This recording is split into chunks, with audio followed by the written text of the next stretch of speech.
Ni yangu matumaini kwamba hujambo mtazamaji. Karibu tena katika masimulizi haya ya Je, huu ni ungwana? Mimi ni Leonard Mambo Mbotela. Some voices report history, others become history. For nearly 6 decades, one voice became a symbol of truth, professionalism, and public service in Kenyan broadcasting.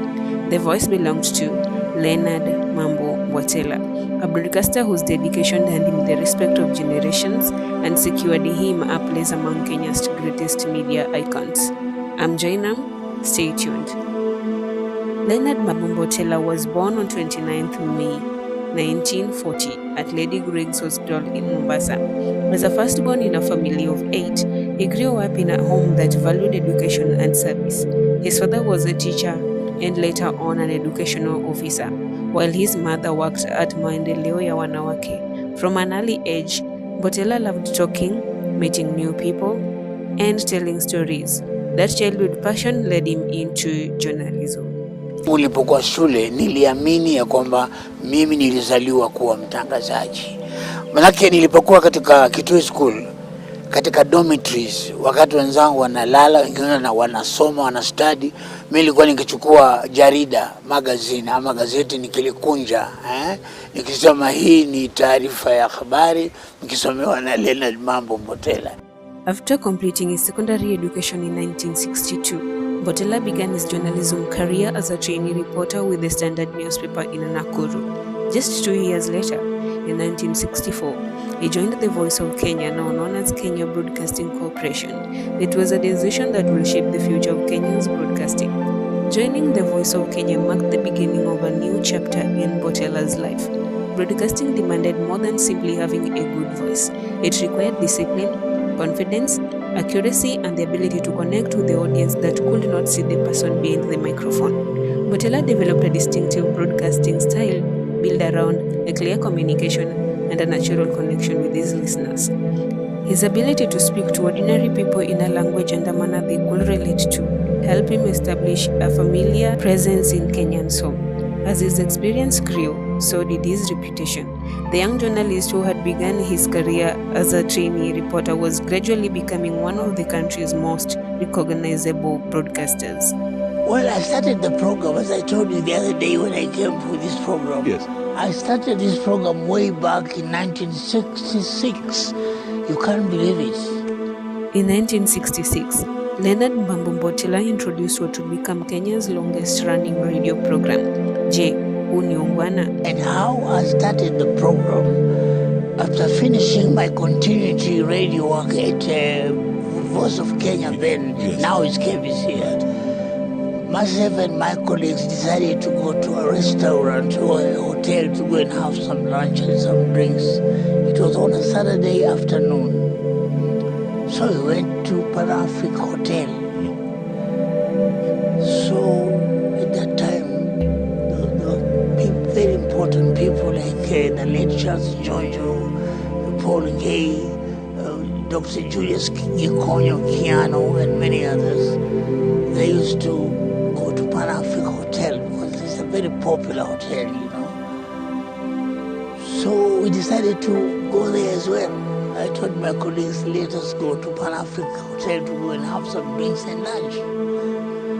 So when we entered there, the table which was on front of us was Charles George was there, Paul Gay, Julius Gikonyo Kiano.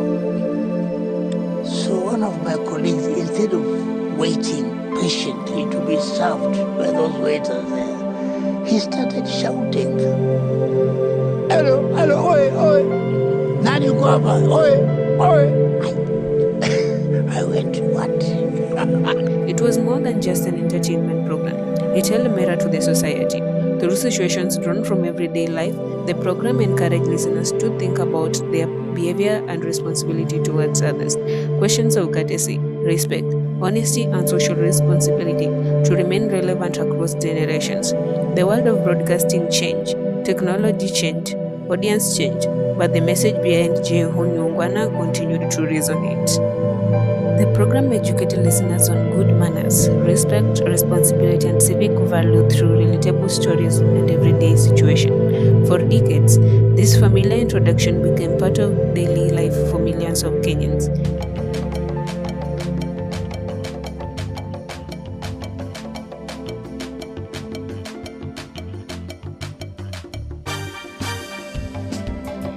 His calm voice, professionalism, and ability to connect with the audience made him one of the country's most trusted broadcasters. Determined to shape his skills, Mbotela traveled to London in 1967 for professional journalism training at the British Broadcasting Corporation. The experience strengthened his reporting and presentation skills, helping him raise broadcasting standards back home in Kenya.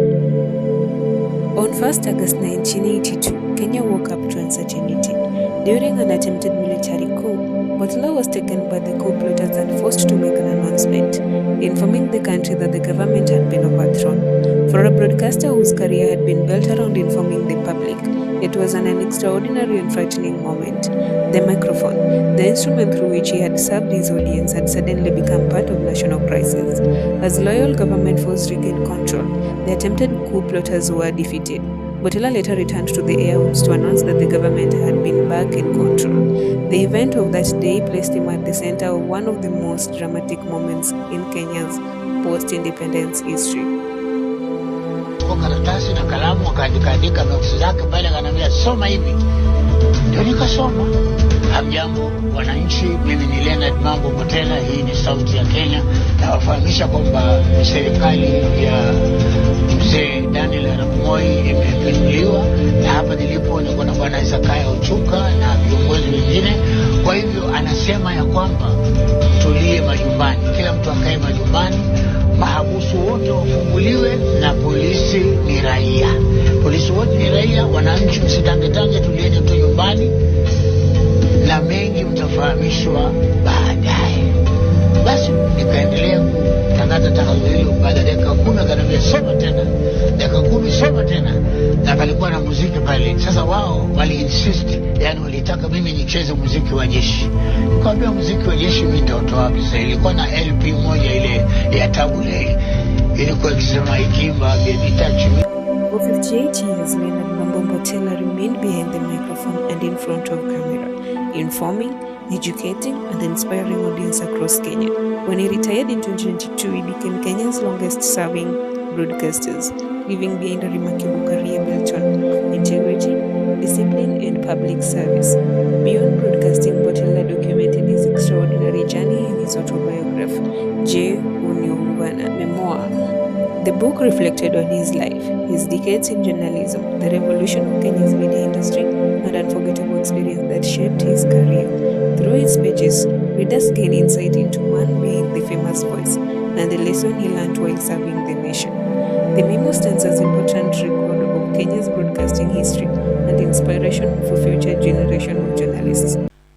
Mtangazaji Leonard Mambo, mimi nilimjua nadhani ni mwaka 2002, ambapo nilikuwa bado nipo katika shule ya msingi, na shule hiyo tayari nilikuwa kwamba ninataka nimeshajiambia nimeshatangaza kwamba nataka kuwa mimi ni mtangazaji wa habari. Na nilikuwa nina kienzi Kiswahili. Hapo nilikuwa nimesoma vitabu kadhaa, vitabu kama vya Shaban Robert, na nilikuwa nimenakili katika kurasa fulani hivi. Nakumbuka kuna watu kadha wa kadha nilikuwa kwamba nimewanakili kwamba ningependa kuwa kama hawa, ningependa kuwa mwenye tija kama watu hawa. Na ikafika kwamba ikawa ni tajamala kutoka kwa Mwenyezi Mungu kwamba nikaweze kumjua Leonard Mambo, hata ingawaje sikumjua moja kwa moja, ila nilimuona katika vipindi vyake. Na katika kipindi chake nilichokijua zaidi kilikuwa ni kipindi cha Je Uniungwana, ila katika utangazaji wake ulikuwa ni utangazaji bora, na nilihisi kwamba ningependa kuweza kutumia sauti yangu jinsi yeye alivyokuwa anatumia sauti yake. Kwa maana nakumbuka sauti yake ilikuwa ni sauti ambayo ilikuwa ni ya kipekee, alikuwa na sauti zito hivi. Afu alikuwa na ujuzi wa kuitumia sauti yake. Nami nikahisi kwamba vivyo hivyo pia ningependa kutumia sauti yangu, ningependa kupaza sauti na kuweza kuwa mtu wa wadhi kwa wenzangu, kwa mtu wa kujaribu kuwahusia wenzangu katika na kuwahamasisha katika tabia, katika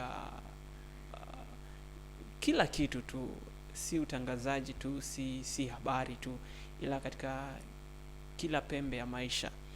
Hivyo Leonard Mambo Mbotela alichangia sana katika safari yangu ya kutaka kuwa mtangazaji, na japo kufika pale ambapo yeye alikuwa amefika, ila najua kwamba nitafika tu, maana bado namkumbuka, yupo katika kumbukumbu zangu, vipindi vyake, matangazo yake, hamasisho zake bado zipo katika akili yangu, na ndivyo ilivyo.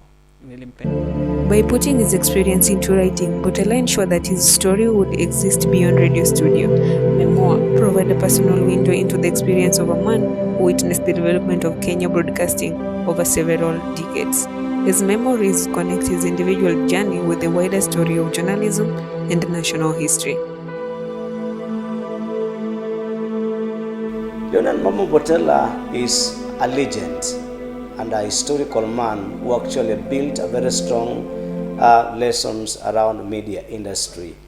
And of course, his most outstanding contribution was how actually explored the societal issues that surrounds discipline, language, and the things that surrounds how people should approach things with a lot of honor and respect. And his narrations were very inspiring, and actually this kind of perhaps ideologies really inspired young people. How actually we can approach issues, behavior, characters with a lot of honor. In that context, it really taught us how to behave ourselves in all settings where we are. And so he is a great man who perhaps will be remembered in lots of generations. After 58 years on air, Leonard Mambo Mbotela retired in 2022, closing one of the longest chapters in the history of Kenya's broadcasting. But retirement did not erase his influence. His voice remained familiar, his program remained part of broadcasting history, and the journalist who had watched, listened to, and learned from him continues carrying his lessons from his career in a new generation of media. On 7th, 2025, Leonard Mambo Mbotela died at the age of 84. News of his death marked the end of an era, but also renewed reflection on a career that touched the generation of listeners and viewers.